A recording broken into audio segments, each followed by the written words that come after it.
Hey everyone, this video is going to be a little bit different than the others. So this past week, I was camping with my tarp in Michigan, and as you might expect, it was really hot. I didn't want to use my sleeping bag, and that was unfortunate because it was also super buggy. Afterwards, I decided to invest in a bug bivy. The setup is a bit contrived, so I thought I'd make a demo video. Here, we have an A-frame tarp. And typically, you want to have a clove hitch here and here.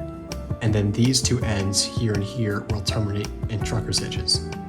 Now, for the bug bivy, which I'll draw now. Oh, that looks awful. But it looks something like that. And it's going to go underneath the tarp. And it turns out these tine points, which are here and here, are actually shorter than the length of the tarp itself. Now, we need a way to preserve the tension in these 2 points. Originally, I thought I'd just loop these over like this and go like that around the pole, and boom. Now we have the same string goes here, here, here, and then back here. And it's going to keep both the ridgeline and the bug bivy taut at the exact same time. Now, it turns out that it's actually much easier if you just add a second clove hitch here and here. So now we have 2 on both poles. And that means the ridgeline and the bug bivy are going to be both kept taut by the same string, but even if one becomes loose, the other one will stay taut. How does that look? Maybe?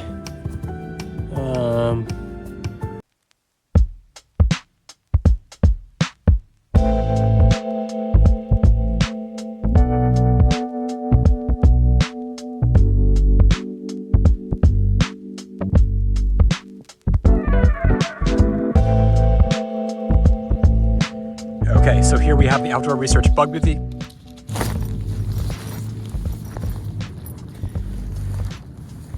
So this is what it's ideally what it's going to look like, where you kind of have this kind of structured region, and there's like a little tag here, which is ideally going to go taut that way. And on the tail end, we got an identical little tag, and that can go ideally up and over there.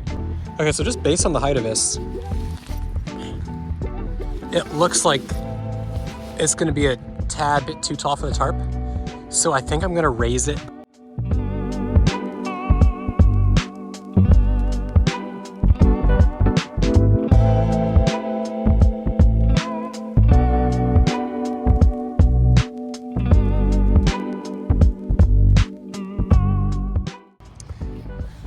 Okay, that took a bit longer, but that should all be set up.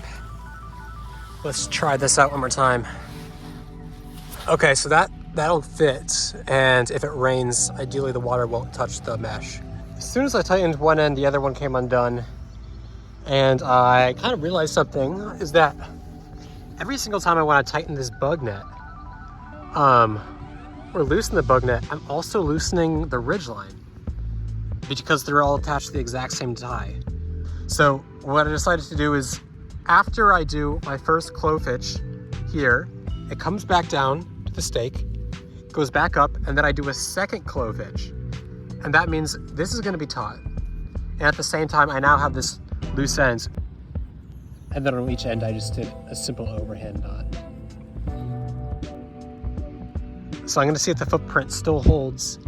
And then once that happens, I'm going to, I guess, test it out, climb inside, see if I fit.